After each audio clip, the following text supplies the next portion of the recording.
This is Roy Cannaday from Epic Gaming Night, and today we're going to be taking a look at London Dread. London Dread is a 2 to 4 player cooperative game with elements of real-time and programming.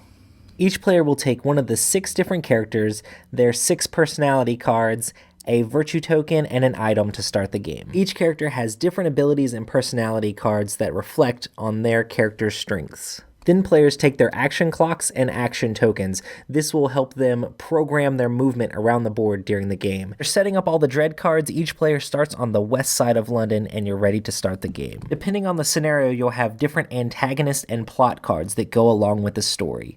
In real time, players flip over cards, trying to find plot cards, and reveal some of the Dread cards that they can complete during the game. Players are required to find and complete all of the plot cards, but they also want to try to get rid of as many Dread cards off the board so their Dread level doesn't increase. Characters get rid of Dread by going to a location and matching their ability icons with the icons on the Dread card. Any Dread cards not complete will add to the overall Dread, which makes it much more difficult to win in the endgame. Characters move around the board while they program in real time the card location and the different areas of the board that they want to move. North, south, east, or west. Plot cards are a little bit different and must be completed at certain times of day. The number of ability icons that you have determine the number of dice you roll to try to get successes, which will produce different effects. Each of the plot cards are full of narrative that drive the story of the game and really enhance the theme. So when you complete them, you read the story of what's happening. Some cards make characters roll the trauma die, which can increase Dread, make you get injured, or become unhinged. If you ever gain a condition that you already have, the players immediately lose the game. After the group completes all of the plots, you calculate your Dread and go to the challenge phase, where players have one last chance to try to add extra dice to the end game. After that, the players have their final showdown against the antagonist to try to get as many successes as possible.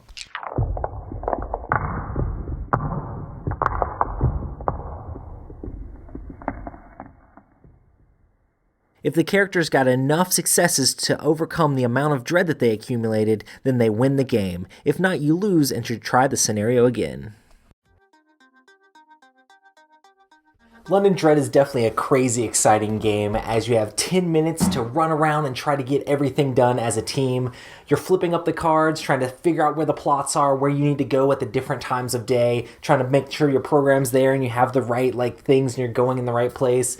There's a lot of points where you have to team up with the other players on a specific plot or a specific card because it's too difficult to take on by yourself. So it encourages a lot of teamwork in that real-time environment.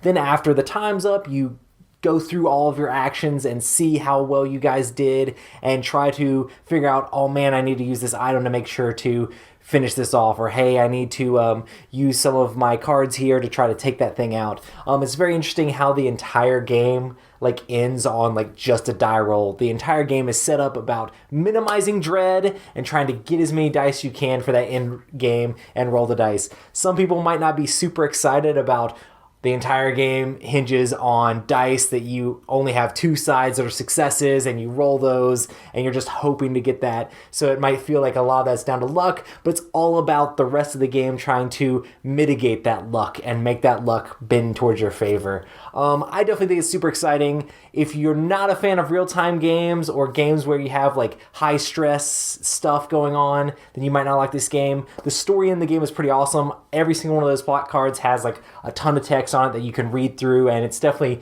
good to read those out so people get into the theme of the game. So for me, London Dread is awesome, so you guys should check it out. Thanks guys so much for checking out my review. Hopefully there'll be a lot more videos like this, and hopefully you enjoyed it. Make sure to thumbs this up and leave us a comment down below on what you thought about it. And if you're interested in getting London Dread, I guess we'll talk to you guys next time. Thanks so much for watching the Dice Tower videos. Find more great videos and reviews, as well as our top-rated audio podcast at Dicetower.com. You can also find other great shows at Dicetowernetwork.com. I'm Eric Summerer, and you've been watching The Dice Tower. The Dice Tower is sponsored by Cool Stuff Inc., where you can find great games for great prices. Cool stuff in stock. Check them out at CoolStuffInc.com.